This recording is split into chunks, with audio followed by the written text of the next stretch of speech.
We begin with the Jio Bharat phone. I'm sure you've heard everything about it. 250 million people in India are still on 2G services. Yes, believe it or not, 250 million people. And to move them from their 2G experience and catapult them to the 4G experience, that's what the Jio Bharat 4G phone is expected to do. And also, more importantly, this particular phone comes with certain specifications. It works only on the Jio network. And second, it starts with a basic minimum plan that is much lower than its peers, and that is driving fears in the hearts of all those competitors as to how low our telecom charges, data charges, and voice and call charges are supposed to go. That's the debate that the Jio Bharat phone has kicked up. But the fact of the matter is that it is meant to take internet and fast internet services to those who have not been serviced by it so far. And this phone comes under the coveted under 1,000 rupees or sub 1,000 rupee price point, because this has been priced at 999 rupees. We have some special guests set to join us to help us understand what Jio Bharat could do to the telecom business in the country, to telecom industry in India. We have Mr. Dilip Cherian. We have also Mr. Srinath Sridharan joining us on the broadcast. Thank you, gentlemen. Just coming to you in a minute or so, we have my colleague Kartik Malhotra also joining us here in the studios. Kartik, thank you so much for taking time out. Talk to us. The Jio Bharat phone, much has been debated about it. Yes, on one hand, it brings internet and mobile connectivity to a huge audience who are yet unserved by fast, updated internet services. At the same time, it is reigniting the already contentious price wars. Absolutely, Krishna. And 250 million is no small number, and I think it just goes on to show that whatever Reliance does through Jio, through retail, through any other platform that it starts, it goes for a mass carpet bombing. It doesn't restrict itself to a niche audience. And as we discussed in the morning, the hits just keep on coming. And here we have a 999 rupee phone. What is it offering? At 123 rupees a month, which is a good 30% lower than, let's say, competitor Airtel starting pack, entry-level pack at 175 rupees a month. This 123 rupees a month pack offers you unlimited voice calls, and add to that, not 1 GB, not 2 GB, not 5 GB, not 10 GB, 14 GB of data. This is 7 times more than what Airtel offers in its entry-level pack. So up until now, and incidentally, Lloyd has also, I've been told, joined us now. Lloyd Mathias is also with us. And the last time around that we were discussing price wars in the telecom space, we were talking about Vodafone perhaps not taking off again and acquiring customers. And we were thinking about a situation where India's telecom sector is moving towards a duopoly. Yesterday, Ashwini Vaishnav, the minister, came on record and said that BSNL is also getting revived. We have Kumar Mangalam Birla really trying to resurrect Vodafone and get some customers back, get the books in order, get some fresh funds infused.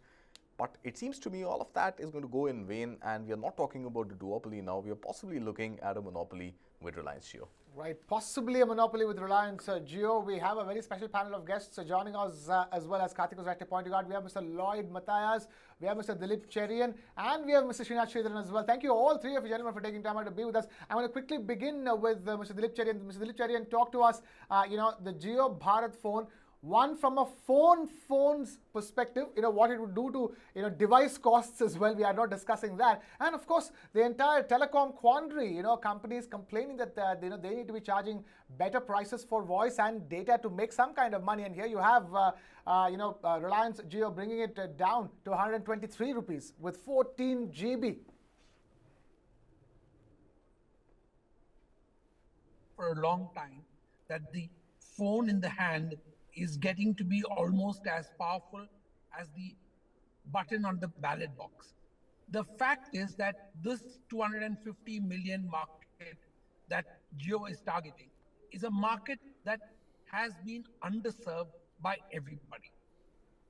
Device prices is only one thing, but what really is the game changer is the quantum of GBs packed into this price point. Essentially, what it means is that we are going to create a nation of browsers And I hope that they are browsing interesting, good stuff, which takes them forward rather than just whiling time away with gaming. So the fact is that this is is it moving towards a monopoly? I don't think so. I think you will have a minimum of a duopoly in a country like this. There are opportunities, there are niches, there are also mega markets, and everybody will have to make sure that they craft both a hardware and a software offer and a kind of package which makes sense. There's no reason why other players fall behind. They have to make their own imaginative offers, and the market will only benefit as a result of this.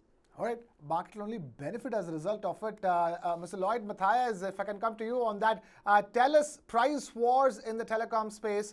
You already have the competitors, crying, about how much, data and voice call costs are so low here in India, and now you have Jio coming in, bringing it down even further, but at the cost of an important social good. Yeah, I think this is one more step in, say, Jio's large disruption plans. I think we all know what they did back in 2016-17, which really benefited the country. They actually democratized the internet when they dropped prices and made voice calling free. And that, on the back of that, a whole range of internet services spread out nationally, right? Whether it was e-commerce, whether it was food ordering online, whether it was ordering cab services. So I think they did that first level of disruption. What we saw in the last 2 years with the market boiling down largely to two large players was that the growth in users seemed to have kind of slowed down quite substantively into 2020. I think this is the next step. And, to use a classic Reliance strategy, this is the next step in their disrupting and dominating the market. Having said which, it's not all bad. I think they truly are democratizing the market. When you're talking of 250 million customers who are not on the internet, who are using feature phones, and therefore devoid of a range of services, I think bringing them into the fold, getting them to move to kind of 4G services, or at least avail of basic internet offerings, is going to be huge, because on the back of that, that helps a lot of other plays to develop, a lot of other digital plays.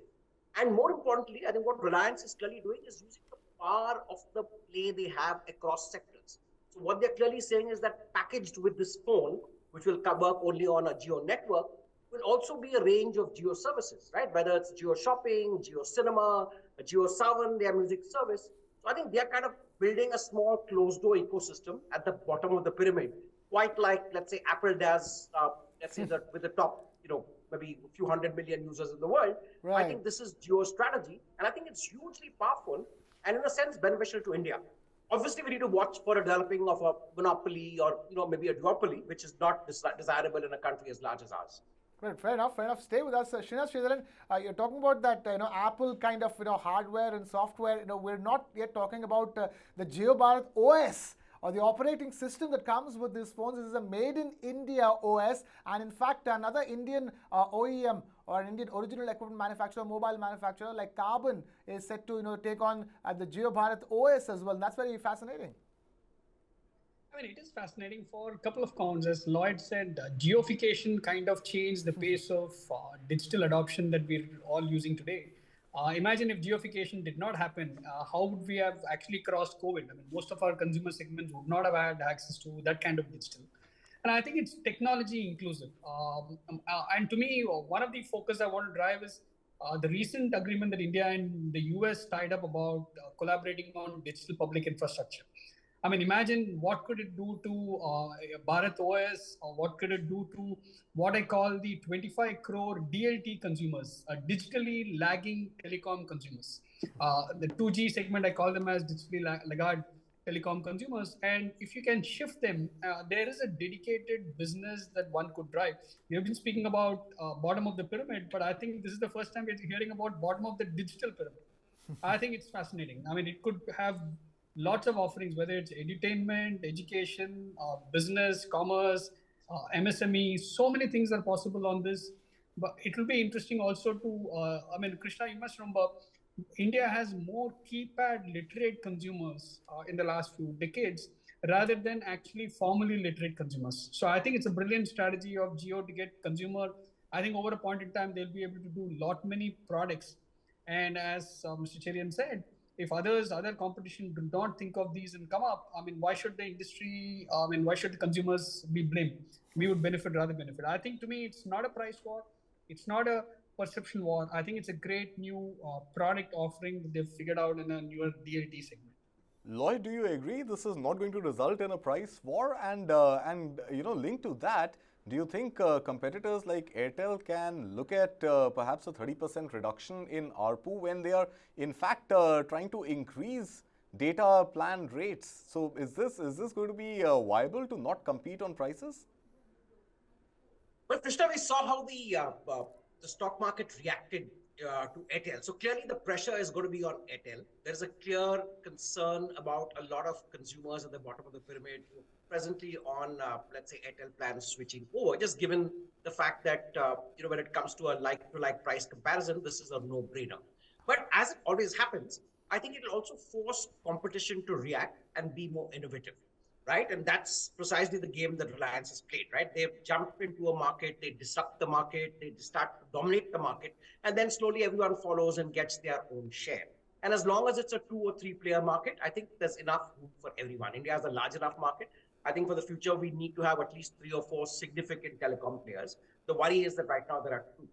But having said which, just like Srinath just mentioned, I think what it can do when you have a billion Indians who have access to the internet and therefore a range of services, right from digital public goods to a range of entertainment options, right? We've seen what short format video has done.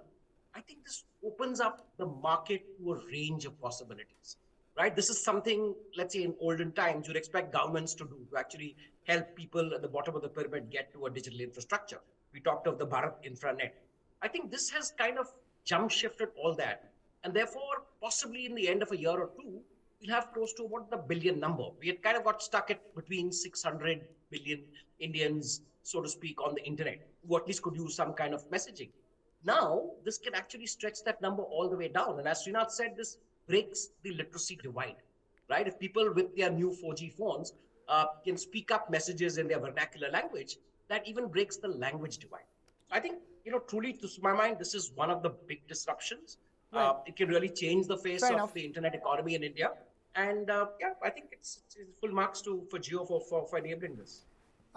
Ms. Cherian, I want to bring this to you. Okay, if it's not a price war, my question is this. So it's going to bring down costs for data and voice across the board, and which means that somebody in a city of a different socioeconomic strata and used to certain level of telecom services is going to be paying the same rate for data and voice as somebody who's just moving from 2G to 4G. Will that make sense? Or do you, in that scenario, will you even look at differential pricing depending upon geographies? I think the democratization that both Srinath and Lloyd have talked about is one part of the story. Yes, they will be paying lower prices actually than people in some metros, and that's fine, and that is the way it should be. But I think the real game changer is going to be the Jio platform, which I think after the US visit by the Prime Minister is aching to get new markets. So I think this market is no longer enough. This is proof of concept for them. And the fact that they are able to confine you to one network and give you a price which is beguiling will allow them to geopolitically, and here I'm not using the pun for geopolitically access markets which they never thought of accessing before. And this will be a game changer for India as a country, because the Jio platforms, as it were, will be then ready for expansion into new markets across the globe, which has not happened so far from many of our domestic players, except to Africa. All right. If I could just add a point to, I think, what Dilip rightly said, and I think that's a great point, Dilip. I think in a sense, it's also that second level of disruption. Back in the early 2000s, we talked about how Airtel engineered the disruption of outsourcing services, right? You no longer own the network, so to speak. You own the consumer. right? All the BTSs, all the network operations were outsourced to third party. I think this, in a sense, this bundled package of low-end offerings and therefore reaching a larger thing is, as Dilip said, a next level of disruption. And not only can it be a great game changer for India, but over time, this could be a template and a model that could be exported across the developing world, so to speak. So I think, I totally endorse that. Right, could be, it's not just for India, but could be exported as well. I also wanted to ask about this entire environment and the platform that you were talking about. Kartik and I in the studios will be discussing, most of the users of 4G, you will not be able to leverage it if you can't, take that mobile phone and tether that internet connection to your laptop or your tablet, if somebody were to get access to that. Otherwise, it just remains in that phone, and that screen is too small for it to become, useful in multivarious ways in which internet can be put to use. Yes, it can be used. It comes pre-installed with that UPI, connection, which is very, very important. You can make digital payments with that phone. But the fact of the matter is that to be used for educational purposes, for internet to be put to use for other purposes, that internet will have to be tethered, will have to come with the ability to be tethered. Srinath, if you can take that. Sure. I think that's not a great problem as well. Very simply put, Krishna, today access to whether it's tethering to other devices, I think over a point in time they'll come out with it. But more critically, if it can solve for the frequency of battery being recharged, that's a crucial one. If you look at the bottom of the pyramid segment, right? How quickly or how frequently will that particular handset last with a 4G connection? How frequently will it need battery to be recharged? And as we move to the interiors of India, despite all the conversations about power access, do they get access to power their mobile? That's what I think I would worry more about that than about tethering. Tethering is a market-driven solution which players will figure out. If not Jio, others will figure out and provide solutions. Fair enough. I was only asking because this whole thing at this cost is being provided only with Jio, and it clearly locks you into only the Jio network. Which means that if you geo position your internet service and give it to a particular geography, in that geography for it to get maximum usage, fair enough. If Jio can get us to this stage, I'm sure they can find ways to tether it as well. That's the answer coming from Srinath. Fair point taken. If I can bring this back to Mr. Dilip Cherian, the attempt at this is not the first time you're looking at attempts at an ultra low cost phone. We've had examples of ultra low cost phones being released before, but this is the first time it's a sub 1,000 rupee phone, Mr. Cherian. So in that sense, how does this compare? This is called the V2 or the version 2. How does this one compare to, say, the version 1 of the ultra low cost phone that Reliance had put out? I haven't had my hands on this phone yet, understandably, but if its user experience is not great, just because it's aimed at the bottom of the pyramid, it ain't gonna work. So the fact that they've brought out V2 is a recognition that Jio understands that along with brand, along with bandwidth, along with everything else, you've got to make sure that your user experience is of the quality that people are used to. Don't forget that many of the buyers of this phone will have used somebody else's phone and will understand what the experience they want is. So I'm sure that when they launch this phone, they would have done pretty destructive testing in terms of what the user interface is like. If it works well, it's a bonanza. If it doesn't, it's back to the drawing board. Dilip, I want to come in here, and you're an image guru, you're an image consultant. At this stage, it doesn't seem like Jio needs any image makeover. But what would be your advice to, let's say, Airtel to begin with, and even Vodafone and BSNL? I think Vodafone and BSNL in particular definitely need an image makeover right now. What would be the strategy that you would advise them? Without mincing words, the first thing they need to do is get their own internal house in order.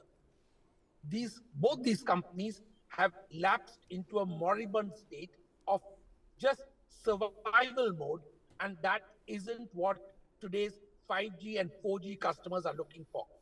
They don't care whether your price is high or whether your niche is small. Whatever your niche, you've got to get in there and look like you're willing to do what it takes to dominate that market. That is my image advice for both of them. Srinath, do you think that advice would be practical right now, given the state of affairs that especially Vodafone finds itself in? It doesn't have cash, it's looking for fresh investment. And 5G, leave alone dreaming about 6G, but even 5G seems like a far cry at the moment. So, is there any merit in Vodafone actually sticking its feet into the game? See, whether Vodafone sticks to it or not, the challenge is government is then stuck with Vodafone as well as BSNL. That's a sad reality. And in the technology game, if you don't keep upgrading technology, your devices, and your software, you actually ultimately lose customers. As Mr. Cherian pointed out, just because they are the bottom of the pyramid customer doesn't mean you can actually give them poor service, poor network, or poor anything. So that's the challenge that whether it's Vodafone and I'm even including Airtel in the entire fray, how are they going to actually roll up their sleeve and come with better product and actually better delivery? Just a case in point, when 5G was rolled out, most of them were even suffering from rolling out proper network in main metro cities. The signal was patchy. They were not able to deliver 5G across, let's say, the top 4 cities. So that's a lesson that if you really want to hold on to your customer, ARPU aside, first deliver those services. And I think it's a challenge. And both Airtel and Vodafone face this. Lloyd, what do you think? Is Reliance Jio pretty much inching closer day by day with every new data plan, every new feature phone that they announce? Are they moving inch by inch closer to even bleeding out Airtel? I think it's $1 million question. But in a kind of short summary, if I could, I think Reliance have always played, like I said, the disrupt first and then dominate the strategy. And using their deep cachet of funds from allied businesses, right? That's what they did back in the time with the DMT PTA, then with the petroleum and oil refining business. And of course, then we've seen it in telecom and to an extent in retail. I think sooner than later, I think two things need to happen. One is clearly the Competitive Commission may need to take a look. Given what they're saying about the Bharat phone, they're talking of bundling a range of services. For example, this phone is ostensibly meant to work with JioPay. And therefore, I'm not sure if it's going to work with the other payment services, right? So it works with JioPay. It works only on the Jio network. It'll have pre-bundled offerings from JioSaavn with music. It'll have pre-bundled offerings from Jio Cinema. So I think they try to build a small walled garden circle. Like I said, almost like what Apple did when they first started off with the iTunes and the Apple Music interface. So I think they're trying to do that. I think sooner than later, given the fact that some of the investments they've made are so far ahead of their competitors, I think the Competitive Commission will need to take a look. Parallelly, I think clearly there is room for some consolidation. I think Airtel can still up its game and still be a viable competitor. I think any telecom service in the world that has about 400 million consumers cannot be taken lightly, right? So Airtel is still a hugely massive company. I think the real problem arises with, shall we say, Jio, Vodafone Idea and BSNL. And as Srinath pointed, they both have a dominant government control. BSNL entirely owned by the government, but Vodafone Jio still has about 31% government stake. I think something needs to happen there for India to be a viable three-player telecom market. Anything less than a three-player, to my mind, is going to give unfair advantage to some of the existing players. And in this case, clearly there's one player that's stranding the market in terms of their ability to invest well ahead of the curve. So what is, Dilip Cherian, what is that eureka moment that Vodafone and BSNL would be waiting for or would be trying to draw up on the drawing board? What is it that they need to specifically do right to come back in the game? Because this game is definitely not playing any cards, that Vodafone and BSNL could take advantage of. My answer to that is pretty simple and straightforward.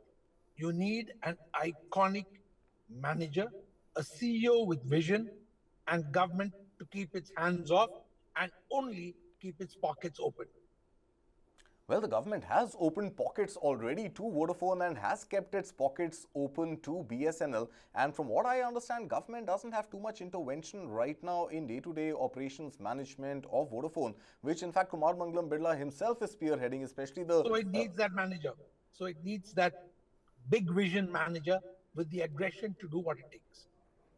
But without enough funding, I am not sure, Mr. Cherian, how far, even the new manager would be able to take it. So, That's why I said the pocket should be open. Government's pocket should be but open. then does the government have any business in being the third player in a telecom market? Does it make sense for the government to be in the business of business? As long as what Lloyd said, that a market this size, for the benefit of the consumer, needs more than two players, is something that is well understood by economists, marketeers, and policymakers, then it makes sense to do what it takes.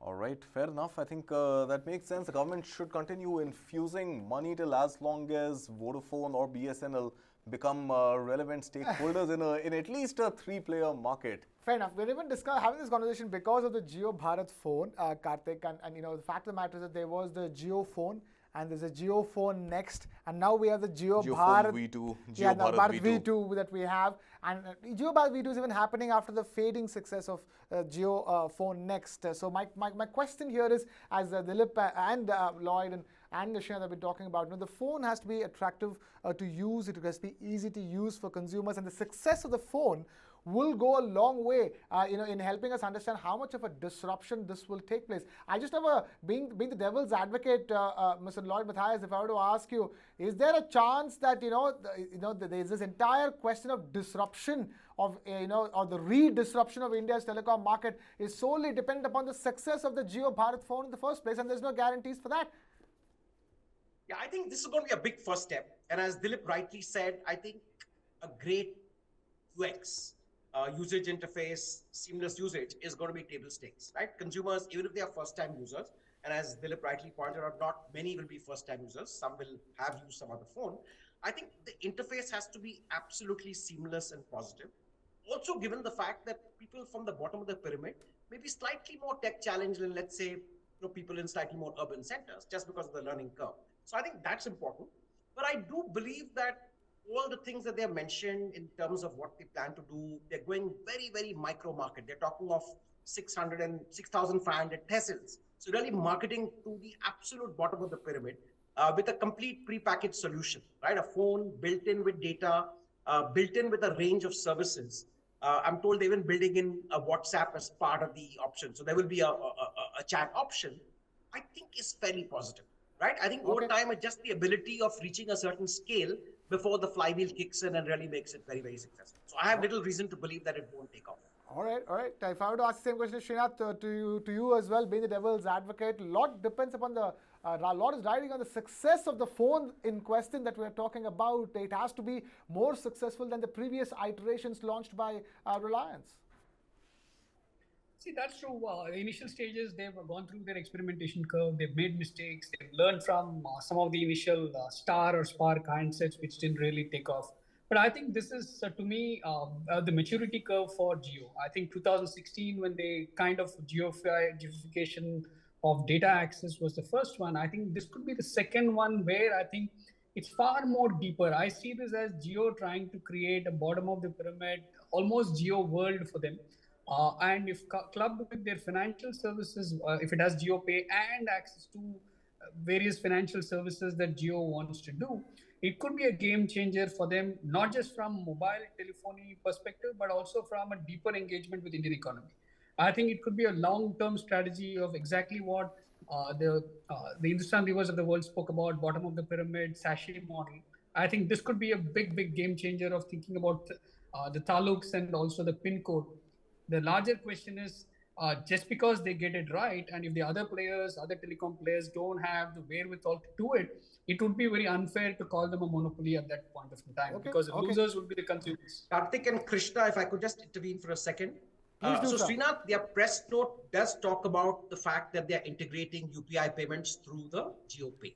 So that's what the official release is. So that's there. The one thing I want to also ask Mr. Mathias and Srinath, both of you, is about what does all of this mean to Mr. Elon Musk and his plans of bringing Starlink to India? Because remember, that was also an effort to serve the unserved remote rural consumers of India. Mr. Mathias.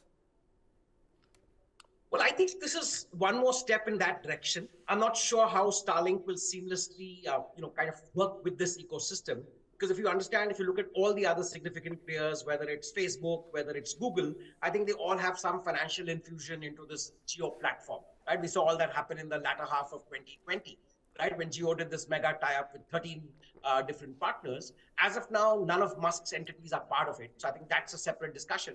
But I think anything that helps India jump shift technology, as Starlink rightly would, I think would work well, especially when you talk about the largest mass of humanity having access to digital services. And we're getting there. At reaching 1 billion internet users, we'll be pretty much up there with China, if not ahead of it.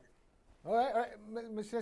Srinath, the same question to you. Yes, and Starlink also takes a completely different technology. It's a direct satellite, based internet technology it plans to bring. There were a lot of questions on it. Either way, even without Jio going ahead and disrupting the price strategy for internet services in the country. But tell us, does this effectively mean that Starlink, the arrival of Starlink will be that much more difficult? Do you see them coexisting? I think they can coexist, but for two aspects. One, I think what's the skin in the game for the large Indian telecom companies? They're not going to make anybody's entry easy at all. They need skin in the game. And two, more importantly, how is the India and US geopolitical situation going to emerge?